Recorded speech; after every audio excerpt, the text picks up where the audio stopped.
Year's Eve of the last decade of the 20th century. America's largest city is about to pay for the nastiness of its inhabitants. When that day comes,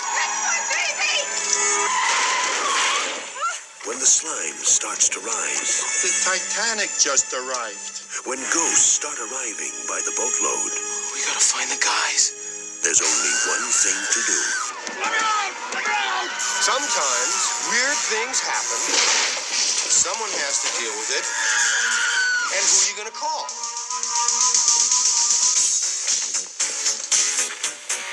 All right, suck in the guts, guys. We're the Ghostbusters. The superstars of the supernatural are back to nuke the spooks. Two in the box. Ready to go. We be fast and They be slow. Make some time. Don't put any of those old cheap moves on me. no. It's different. I have all new cheap moves. Raise your spirits. If we don't do something by midnight, you will be remembered in history as the man who let New York get sucked down into the 10th level of hell. And kick some slime. Looks like a giant jello mold. I hate Jello. Oh, come on. There's always room for Jello. Happy New Year. Close 'em. Ghostbusters 2. You're short, your belly button sticks out too far, and you're a terrible burden on your poor mother. Bill Murray, Dan Aykroyd, Sigourney Weaver, Harold Ramis, Rick Moranis, and Ernie Hudson in an Ivan Reitman film. Ghostbusters 2. We're the best, we're the beautiful, we're the only Ghostbusters. We're back! Who you gonna call? Bonjour à tous et bienvenue dans cette nouvelle vidéo et aujourd'hui critique de SOS Fantôme 2. Donc après la critique le week-end passé de SOS Fantôme, le tout premier Ghostbuster. Donc là on va parler de Ghostbuster 2, donc réalisé par Ivan Reitman, donc le même réalisateur que celui donc du premier Ghostbuster. Qui était sorti donc pour rappel en 1984 et donc là donc cette suite qui est sortie 5 ans plus tard en 1989. Alors ce qu'il faut savoir, un peu revenir dans le contexte quand même, ce qu'il faut savoir c'est donc après du coup le succès donc phénoménal, donc il a fait 2,9 millions d'entrées en France, ça a été un carton aux États-Unis, enfin bref le film a fait un carton total. Après du coup ce carton en fait ils se sont dit qu'ils avaient vraiment tourné la page, qu'ils avaient raconté tout ce qu'ils avaient à dire.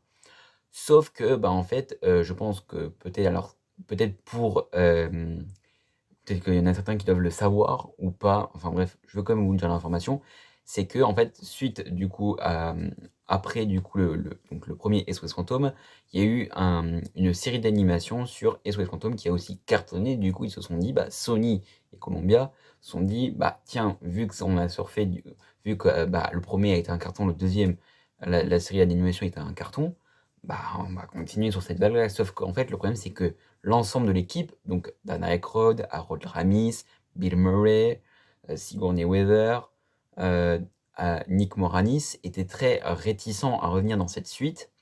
Et c'est suite, parce qu'en fait, ce qui s'est passé, c'est que Columbia avait un sous-chef, enfin, c'est pas vraiment un sous-chef, mais avait quelqu'un, enfin bref, avait une autre personne qui représentait un peu la Columbia, qui avait dit non, on va faire on va faire d'autres films, on va pas faire de suite. Sauf que le grand patron du coup de la Columbia a décidé, du coup a dit bon celui-là on va le virer et du coup on va faire une suite. Et donc en fait sous la pression du studio, en fait ils ont fait cette suite. Et donc c'est pour ça que donc du coup 5 ans plus tard, SOS Fantôme 2 arrive. Alors maintenant nous allons parler du coup, donc comme d'habitude je vais vous lire donc le synopsis du film. Donc, qui est sorti pour rappel en 1989, donc 5 ans après le premier.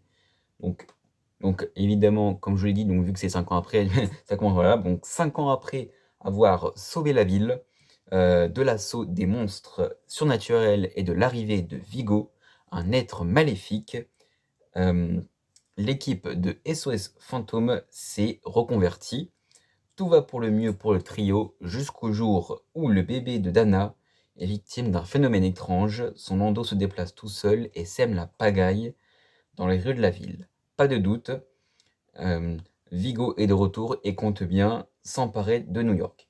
Peter, Ray Egan et Winston décident alors de reprendre du service. Alors, donc déjà, ce synopsis m'avait un petit peu emballé moyennement. Enfin, moi j'ai été très mitigé sur le 2. J'ai adoré vraiment le premier. Pourquoi? Parce que, alors pour revenir un peu, donc, parce que il y avait cet effet un peu de surprise, on s'y attendait pas, il y avait l'alchimie entre les trois personnages, il y avait une histoire. Là, je trouve que déjà, on te remet encore l'action à New York. Et en fait, l'idée de base, parce qu'en fait, ce qu'il faut savoir, c'est qu'il y avait donc Dana Aykroyd, Harold Ramis, enfin, il y avait certains acteurs du coup de SOS Fantôme qui en fait, enfin pas tous, mais deux, trois, avec Ivan Reitman, donc qui étaient au scénario. Et en fait, le scénario du coup c'était de Dana Aykroyd, je crois, donc qui était qu'en fait, il devait aller sauver Dana en Écosse de fantômes.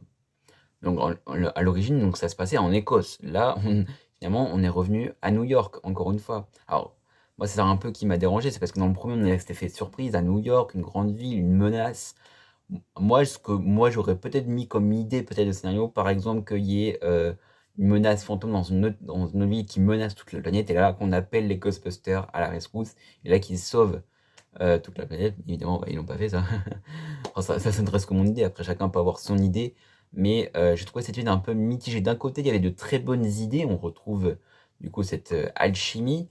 Mais je trouve qu'il y a quand même un acteur qui arrive quand même à bien s'imprégner dans son rôle et à faire une performance qui est quand même incroyable. C'est Bill Murray, vraiment, qui était vraiment exceptionnel, je trouve, dans son rôle de Peter Venkman. Il a été vraiment excellent. Vraiment, ça a été le top de ce film, quoi. On va dire ça. On va dire que sans lui, peut-être qu'il n'y aurait pas eu vraiment de Ghostbusters. Enfin bref, pour moi, SOS Fantôme 2 est un film qui a été, comme je vous dis, un peu mitigé. Donc comme je vous dis, donc des moments des fois qui ont été bons, d'autres un peu moins bons. Et donc pour moi, si je devais le noter sur 20, déjà, si je devais le noter sur 20, je mettrais, allez, en bon élève, je mettrais un 13 sur 20. On va pas dire non plus, j'adore SOS Fantôme. Peut-être que je l'aurais répété dans les vidéos sur SOS Fantôme, j'adore SOS Fantôme. Donc Ghostbusters en anglais. Et alors, si on peut parler de la musique, bon, évidemment, on te remet la musique qui a fait le tour du monde de Ray Parker Jr., Who Gonna Call, en anglais, donc évidemment, on te remet les packs à protons, on te remet évidemment SOS Fantôme, et en fait, moi j'avais un peu l'impression quand même, s'ils étaient un peu légers, qu'ils avaient fait ce film déjà sous la pression, du coup, comme je l'ai dit, donc des studios Columbia, et aussi un peu pour l'argent, parce que finalement, c'est ça. Et maintenant, nous allons parler donc des chiffres. Donc évidemment, les chiffres box-office, que ce soit un peu parlant. Donc le premier film, Ghostbusters, a coûté avec un budget de 30 millions de dollars. Et le deuxième, SOS Phantom 2, donc Ghostbusters 2, un budget donc un peu plus élevé de 37 millions de dollars. Quand même, donc c'est quand même énorme pour un film Ghostbusters. Enfin, c'est ce que je trouvais quand même. Euh, et, euh, et donc là, on est quand même sur des chiffres qui évoluent. Et puis aussi, à la différence que le 2 a, on va dire quoi, en termes de chiffres, le 2 a fait moins bien que le premier. Je crois que le premier avait fait 150 millions. En France, le premier avait fait, comme je vous l'ai dit, 2,9 millions d'entrées. Là, le deuxième, il a fait 2,1 millions d'entrées en France. Donc, il a quand même un peu baissé par rapport aux presque 3 millions d'entrées. Et aux États-Unis, il a fait, je crois, 112 millions. Donc, ça, les gens, je pense que les gens qui ont dû se regarder ce film, ils ont aimé, mais ça n'a pas été, parce que de ce que j'ai vu sur certains commentaires de critiques et tout, apparemment, qu'il y en avait certains qui ont bien aimé, d'autres qui ont moins bien aimé. Après, chacun a son avis. Donc c'était un peu partagé, quoi. T'en avais qui disaient que c'était ils préfèrent regarder cela par rapport au premier.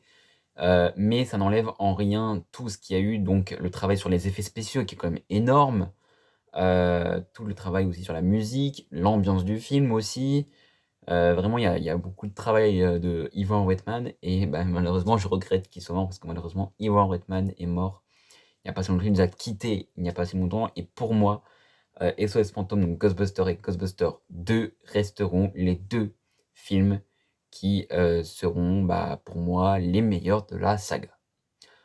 Voilà mon avis sur Ghostbusters 2. Attention, donc voilà, donc maintenant je voulais vous partager quelques petites infos concernant la chaîne. Donc déjà, merci vraiment aux personnes qui se sont abonnées ou alors aux personnes juste qui ont regardé comme ça les vidéos parce que le sujet était intéressant. Vraiment, merci, ça fait vraiment plaisir.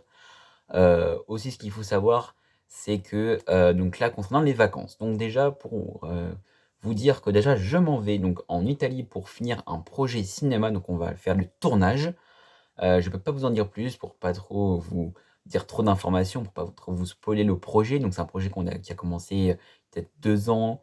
Si, il y a 2 ans. Si, il y a 2 ans. Le projet qui a commencé il y a 2 ans et donc en 2023, donc en 2023, on a été en Italie du coup pour l'écriture d'un scénario. Évidemment, je peux pas vous en dire plus sur ce projet. Donc concernant la chaîne, donc elle va être un peu impactée, on va dire ça comme ça, entre guillemets, parce que je vais essayer, même si ça va être possible, parce qu'on va faire des journées de tournage de faire des shorts YouTube. Et donc la deuxième semaine des vacances, ça c'est la première donc du 13 au 20 avril, et la deuxième semaine du coup, je m'en vais, donc je pense qu'il y en a certains peut-être qui connaissent l'île d'Oléron.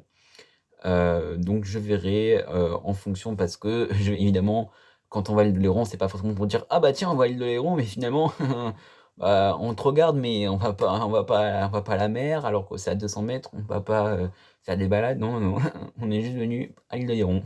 Non, non. Après je verrai pourquoi pas faire des shorts ou alors pour les critiques ça va être un peu en pause je pense et on reprendra du coup à la rentrée du coup avec la critique de SOS Fantôme l'héritage réalisé par Jason Reitman. Voilà pour les infos. Euh, Merci à tous d'avoir regardé cette vidéo et n'oubliez pas, vive la passion du cinéma. Tess et allez au cinéma et manger des pizzas.